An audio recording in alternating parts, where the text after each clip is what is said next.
Hi dear friends, so we have just studied stem cells को कहाँ पर use करते और कौन से ट्रीटमेंट में यूज करते स्टेम सेल्स को. Now we are going to study new part which is called biotechnology. What is biotechnology? It is a combination of biology plus technology. So biology के अंदर टेक्नोलॉजी को यूज करते हैं. It is a branch that deals with the use of various biological process in organisms और systems to manufacture products and enhance its quality for human life is called biotechnology. तो biological process को use करके हम कैसे कुछ products को manufacture करते हैं सो दैट ह्यूमन लाइफ और इजी हो जाए. जैसे कि फॉर एग्जांपल आज अगर कोई डायबिटिक पेशेंट है तो उनका ड्रग 30 रुपीज 40 रुपीज में मिलता है, बट एक टाइम ऐसा था where we use to get for 3000 to 4000 rupees. तो एक बायोटेक्नोलॉजी का एक रिजल्ट है जो यूज करके हम आज इतने सस्ते में एक ड्रग को बनाए हैं. So that is the power goes to biotechnology. So biotechnology के अंदर मेनली साइटोलॉजी आता है, बायोकेमिस्ट्री आता है, मॉलिक्यूलर बायोलॉजी आता है और जेनेटिक इंजीनियरिंग आता है. So let's study one by one in detail. What is biotechnology? So biotechnology के अंदर अभी मैंने बताया आपको कि बायोलॉजिकल प्रोसेस को यूज करके हम गुड्स को और प्रोडक्ट्स को प्रोवाइड करते हैं. So it has tremendous progress due to biotechnology in various field for human welfare, specially in case of agriculture and pharmacy. तो हम क्या कर रहे हैं, एग्रीकल्चर और फार्मेसी को डेवलप कर रहे हैं बाय यूजिंग बायोटेक्नोलॉजी. तो सबसे पहले बायोटेक्नोलॉजी को यूज कर रहे हैं हम लोग बायो इन्फॉर्मेटिक्स में, डायग्नोस्टिक्स में, एनिमल हस्बेंड्री में और एनवायरमेंट मैनेजमेंट में, फूड इनोवेशंस में, और फर्मेंटेशन टेक्नोलॉजी में, जिनोमिक्स में, प्लांट एग्रीकल्चर में, जेनेटिक इंजीनियरिंग में. इतने सारे टेक्नोलॉजी में हम बायोटेक्नोलॉजी को यूज कर रहे हैं. और एक बायोटेक्नोलॉजी आज एक इंपॉर्टेंट ब्रांच बन गया हमारे लाइफ का. एनिमल हस्बेंड्री, एनिमल्स को डेवलप कर रहे हैं, bio informatics, energy management, food innovations, fermentation technology, diagnostics, genetic engineering. तो इतने सारे चीजों में हम बायोटेक्नोलॉजी को आज यूज कर रहे हैं.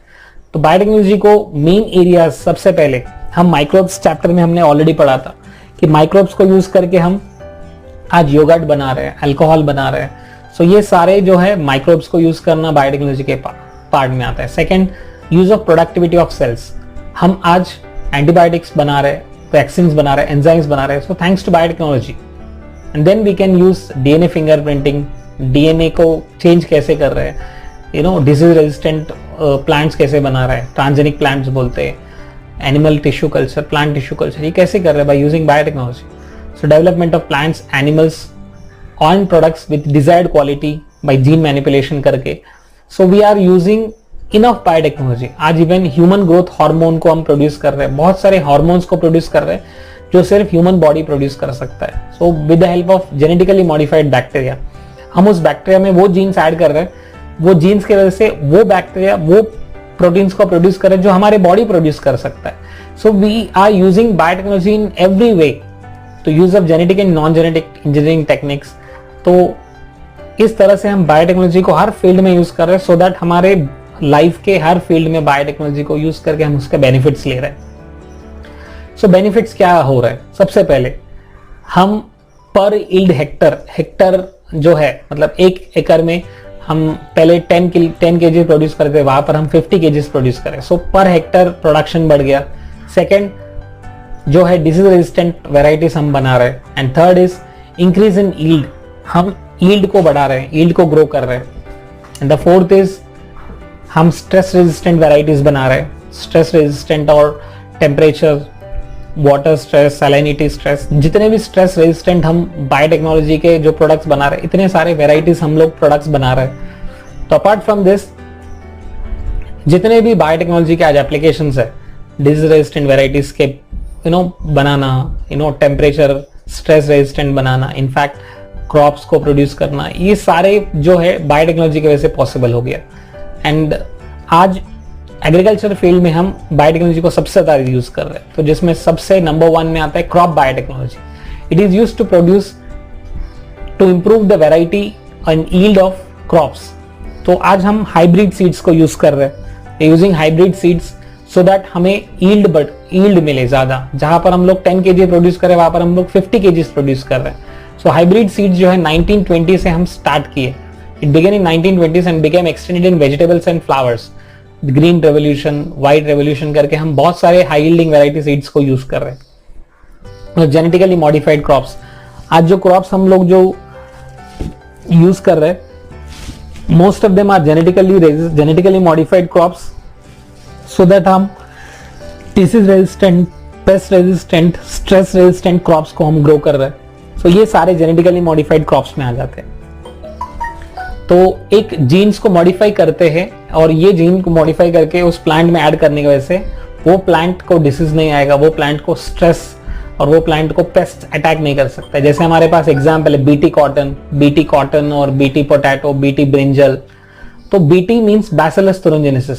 इसके अंदर एक प्रोटीन है जिसको हम लोग क्रिस्टल प्रोटीन कहते हैं, क्राई प्रोटीन कहते हैं। ये क्राई प्रोटीन की वजह से क्या होता है कि जब ये क्राई प्रोटीन एक एंजाइम को बनाता है, वो एंजाइम इंसेक्ट्स को मार सकता है। जब ये जीन उस प्लांट के अंदर रहने की वजह से जब वो पोटैटो को या ब्रिंजल को जब खाते हैं तो ये प्रोटीन की वजह से वो पेस्ट मर जाता है।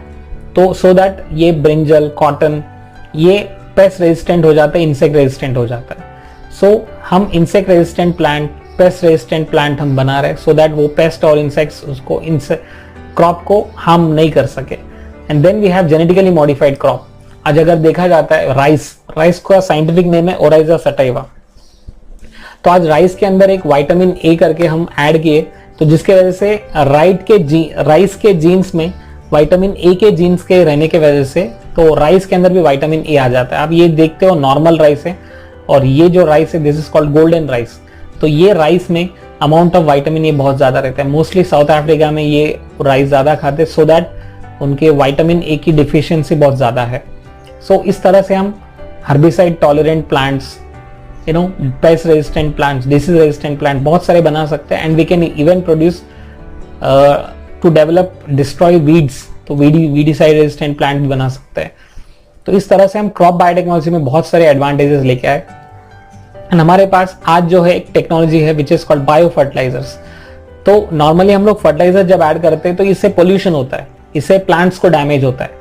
बट आज हम बायो फर्टिलाइजर यूज कर रहे हैं। बायो फर्टिलाइजर में क्या होता है, एक प्लांट जो है फर्टिलाइजर के जैसे काम करता है, जिसके वजह से नाइट्रोजन फिक्सेशन हो जाता है, नाइट्रोजन का अमाउंट बढ़ जाता है, फास्फोरस का अमाउंट बढ़ जाता है और अपार्ट फ्रॉम दैट उस प्लांट की फर्टिलिटी भी बढ़ता है, उस सॉइल का फर्टिलिटी बढ़ता है। तो हम क्या कर रहे हैं, इसमें कुछ ऐसे प्लांट्स को ले रहे हैं जैसे राइजोबियम, एजिटोबैक्टर, नोस्टैग, ये ऐसे प्लांट्स है, ये प्लांट्स को यूज कर रहे हैं सो दैट इससे प्रोडक्टिविटी बढ़े, तो इससे फर्टिलिटी बढ़े प्लांट्स का, इससे वो सॉइल का फर्टिलिटी बढ़े। तो इस तरह से हम बहुत सारे बायो फर्टिलाइजर यूज कर रहे हैं। And these bio fertilizers are fungal bio fertilizer, bacterial bio fertilizers and algal biofertilizers. So we are using extensive biofertilizers so that we can get good crop yield, and which is very very important. All these fertilizers, biofertilizers, and these biofertilizers का नाम आपको याद रखना है। इसको आपको एक formula देता हूँ and the formula is RANA, RANA, R for rhizobium, A for azotobacter, N for nostoc, A for anabena. So this is RANA, RANA. So this is the name of biofertilizers, and these biofertilizers may be bacterial or fungal or algae, but सब में एक चीज common है, but they are fertilizers and they increase the fertility of the soil. Like we have earthworms also kind of biofertilizer, जिसके वजह से fertility बढ़ता है। So इस तरह से राइजोबियम, एजिटोबैक्टर को लैब में ग्रो करते और इससे यहां से हम ट्रांसफर करते इनटू सॉइल। तो एनाबेना, एजोला, साइनोबैक्टीरिया, ये सारे फंगस बायोफर्टिलाइजर्स है, जिसके वजह से फर्टिलिटी बढ़ता है सॉइल का। And the technique such as artificial insemination, embryo transfer are mainly used in animal husbandry. Animal husbandry में हम ये करते हैं कि एक अच्छे वेराइटी, अच्छे मेल के सैंपल्स, सीमेन सैंपल को फीमेल के बॉडी में डालते हैं सो दैट एनिमल्स अच्छे वेराइटी में बने। सो एम्ब्रियो को ट्रांसफर करना, आर्टिफिशियल इंसेमिनेशन, ये सब एनिमल हस्बेंड्री में यूज करते हैं सो दैट क्वांटिटी और क्वालिटी ऑफ एनिमल प्रोडक्ट्स अच्छा रहे और सो दैट हमें मिल्क अच्छा मिले, एग्स अच्छा मिले, मीट अच्छा मिले। तो मीट और मिल्क और एग्स के लिए हम एनिमल्स के अंदर भी ये प्रोसेस करते हैं, जिसकी वजह से हमें अच्छा यील्ड मिले, वूल अच्छा मिले। सो दैट एनिमल के अंदर भी हम टेक्नोलॉजी को यूज करें, बायोटेक्नोलॉजी को। Next is human health. Human health आज बहुत सारे डिसीज से जुड़ा हुआ है, राइट? सो हम क्या कर रहे हैं, we are diagnosing and we are giving treatment. तो हम डायग्नोसिस भी कर रहे हैं और हम ट्रीटमेंट भी दे रहे हैं बाय यूजिंग बायोटेक्नोलॉजी। तो diagnosis of disease before the onset of symptoms आने से पहले हम डायग्नोसिस कर रहे हैं by using biotechnology, and medicine that will help earlier extracted from animals can now be prepared artificially with the help of biotechnology. तो diagnosis में भी हम यूज कर रहे हैं, वेराज ट्रीटमेंट में भी यूज कर रहे हैं। पहले जैसे मैंने बताया था आपको कि इंसुलिन जो है ये हॉर्स से लेते थे, और हॉर्स से लेने में बहुत टाइम लगता था और बहुत महंगा भी था, लेकिन आज एक छोटे से बैक्टीरिया से हम इंसुलिन को प्रोड्यूस कर रहे हैं, सो दैट ये कॉस्ट चीप भी हो गया और इजीली भी एक्सट्रैक्ट कर रहे हैं। सो बहुत सारे डायग्नोसिस के लिए हम लोग यूज करते, जैसे ह्यूमन सेल के अंदर जो इंसुलिन जीन है, इंसुलिन जीन को हम बैक्टीरिया के अंदर डाल दिए, और जब ये बैक्टीरिया के अंदर बना के फिर बैक्टीरिया के अंदर जब डालने के बाद तो बैक्टीरिया भी इंसुलिन को प्रोड्यूस करने लगा। सो इस तरह से हम डायग्नोसिस भी कर रहे हैं और at the same time treatment भी कर रहे हैं बाय यूजिंग बायोटेक्नोलॉजी। और अपार्ट फ्रॉम दैट हम वैक्सीन्स को भी प्रोड्यूस कर रहे हैं। आज वैक्सीन्स एक इंपॉर्टेंट रोल प्ले करते हैं ह्यूमन हेल्थ में।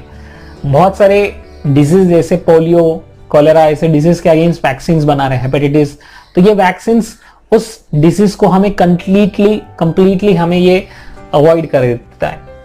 So vaccines are antigens containing material given to either to acquire temporary or permanent immunity against a specific pathogen।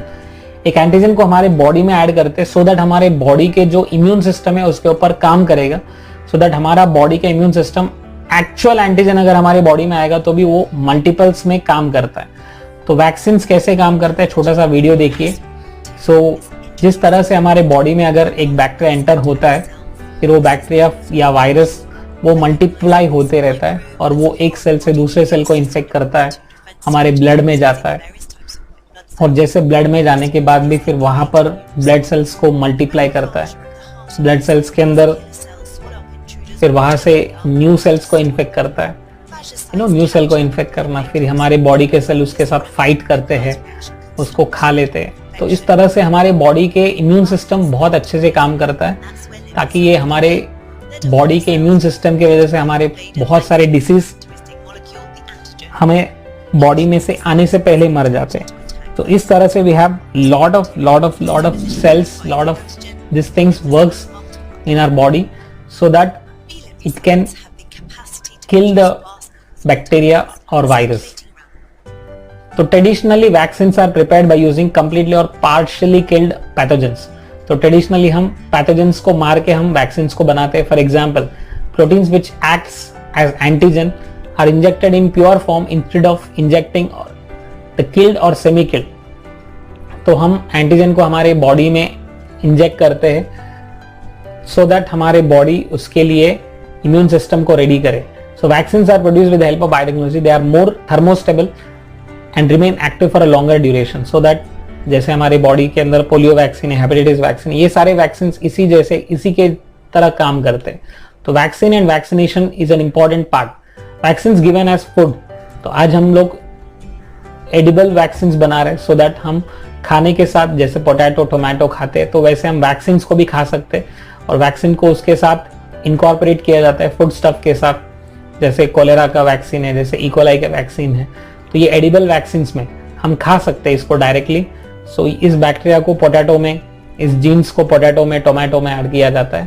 तो जब वो पोटैटो या टोमेटो को खाते हो तो ऑटोमेटिकली हमारे बॉडी में वैक्सीन चला जाता है। सो इस तरह से हम एडिबल वैक्सीन को भी बनाने के लिए बहुत इंस्पायर हो गए। और हमारे बॉडी में ट्रीटमेंट कैसा करता है, बायोटेक्नोलॉजी से हम लोग ट्रीटमेंट कैसे कर सकते हैं। Biotechnology useful for production of various hormones like insulin, somatostatin, blood clotting factors, ऐसे बहुत सारे हार्मोन्स को बना रहे हैं जो ट्रीटमेंट के लिए यूज करते हैं। और अपार्ट फ्रॉम दैट इंटरफेरॉन्स एक प्रोटीन है जो एक एंटीवायरल है। जैसे हमारे बॉडी वायरस के साथ इन्फेक्ट हो जाते हैं, हमारे बॉडी में इंटरफेरॉन्स प्रोड्यूस होता है। So these are the group of small size proteins molecules use treatment of viral disease. कोई भी वायरस हमारे बॉडी में अटैक करते हैं, हमारे बॉडी में इंटरफेरॉन्स प्रोड्यूस होते हैं। तो interferons are called antiviral proteins. And transgenic E coli is used for production of interferons. Interferons को यूज करके हम वायरस को मार सकते हैं। अगर कभी भी वायरस हमारे बॉडी में इन्फेक्ट करता है तो वायरस अपने जेनेटिक मटेरियल को हमारे बॉडी में रिलीज करता है, सो दैट ये जेनेटिक मटेरियल को यूज करके फिर वो बहुत सारे अलग अलग जेनेटिक मटेरियल बना के फिर अपने सेल्स को बढ़ा के फिर वो दूसरे सेल्स को जाके इन्फेक्ट करता है। इस तरह से हमारे बॉडी में जो वायरस आता है तो वायरस मल्टीपल कॉपीज में जाके मल्टीपल सेल्स को इन्फेक्ट करता है। तो हम इसे रोकते हैं एंटीवायरल प्रोटीन्स इंटरफेरॉन्स को यूज करके। तो antiviral action of interferons, interferons bind होते हैं और इंटरफेरॉन्स बाइंड होके उसे मारते हैं। So gene therapy is a technique which is used to where the disease gene can be cured with the help of biotechnology. तो जीन थेरेपी में हम डिसीज जीन को क्योर करते हैं with the help of biotechnology. आप देख सकते हैं यहाँ पर normal human being, normal human gene है जो बैक्टीरिया में हम लोग यूज करने वाले। तो इसमें इसके अंदर हम एक नए जीन को इंट्रोड्यूस करते हैं। DNA is inserted into genetic material of virus, फिर उसे कल्चर किया जाता है और फिर उसे अलग अलग जेनेटिक डिसीज के अगेंस्ट हम लोग यूज करते हैं। Gene therapy is a technique where disease gene can be cured with the help of biotechnology.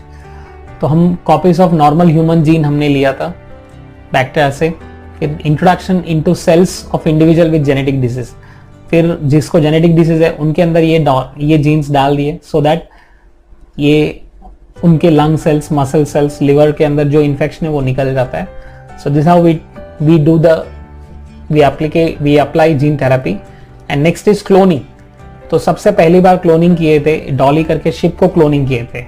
So cloning मतलब प्रोडक्शन ऑफ कंप्लीट ऑर्गेनिज्म और अ सेल और a organ by using this process. तो genetic makeup से हम cloning करते हैं। तो इसको दो तरह के क्लोनिंग है, one is reproductive cloning and the second is therapeutic cloning. तो क्लोनिंग में हम लोग एक सोमैटिक सेल को लेते हैं और इस सोमैटिक सेल के अंदर न्यूक्लियस को निकालते हैं और एग सेल के अंदर एक न्यूक्लियस को निकाल के फिर सोमैटिक सेल को न्यूक्लियस को डिवाइड करके फिर ऐसे क्लोन करके फिर फाइनली एक ब्लास्टोसिस बनने के बाद फिर इसको ट्रांसपोर्ट करते हैं। तो nucleus of an egg is replace first, एक न्यूक्लियस को निकालते हैं एग सेल के, फिर सोमैटिक सेल में से न्यूक्लियस को निकालते हैं, फिर न्यूक्लियस को एग सेल के अंदर डाल देते सो दैट फिर वो क्लोन बनाता है। तो embryo is put into uterus, फिर यूटरस में डाल के फिर बेबी को एग्जैक्ट ग्रो होने के बाद फिर उसको निकालते हैं। सो इस तरह से हम जो है डॉली शिप को क्लोनिंग किए थे। नेक्स्ट है थेरापेटिक क्लोनिंग। थेरापेटिक क्लोनिंग में टिश्यू कल्चर किया जाता है, जो न्यूक्लियर सेल्स डेवलप हो रहा है उसे टिश्यू बना के फिर वो टिश्यू को ट्रांसप्लांट करते हैं। तो इस ट्रांसप्लांटेशन को हम थेरापेटिक क्लोनिंग कहते हैं। सो थेरापेटिक क्लोनिंग में nucleus of egg is replace with the nucleus of a body cell और उस एग सेल को स्टिमुलेट किया जाता है और एम्ब्रियो ग्रो होने के बाद पर्टिकुलर सेल्स बनने के बाद फिर वो स्टेम सेल को यूज किया जाता है। इस तरह से हम बायोटेक्नोलॉजी को यूज करके क्लोनिंग किया जाता है और बहुत सारे अलग अलग टेक्निक्स करते हैं। And we have something called industrial products. Industries में भी हम अल्कोहल को प्रोड्यूस कर रहे हैं, ओके, एंटीबायोटिक्स को प्रोड्यूस कर रहे हैं, वेरियस वाइटामिन्स को प्रोड्यूस कर रहे हैं। So it has become possible to solve environmental related problem also by using biotechnology. तो अनट्रीटेड वेस्ट जो होते हैं, जो बहुत डैमेज कर सकता है हमारे एनवायरमेंट को, उसको हम लोग माइक्रोब्स के साथ, फंगस के साथ हम ट्रीटमेंट कर रहे हैं। जैसे हमारे ऑयल स्पिल में है, ऑयल स्पिल में we have a bacteria called as Alcanivorax बोर्कुमेंसिस।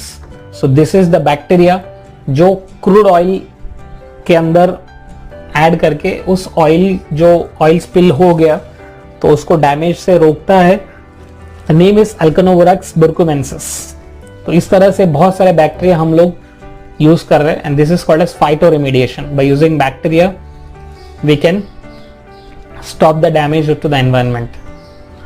So it is a kind of bioremediation, which means destruction of toxic chemicals or harmful pollutants with the help of microorganisms. तो microorganisms को use करके हम toxic pollutants को कम करते हैं और इसे plants को यूज करके करते थे। It is called as phytoremediation.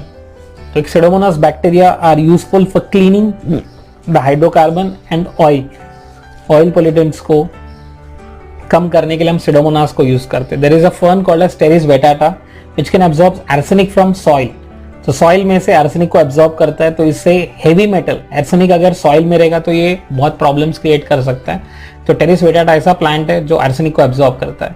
So we have Indian mustard which can absorb selenium from soil, sunflower can absorb uranium from and arsenic. तो इस तरह से बहुत सारे ऐसे प्लांट्स है जो सॉइल के अंदर रहने वाले हेवी मेटल्स को एब्जॉर्ब कर सकते हैं। So in fact we have a bacterium called as Deinococcus radiodurans which can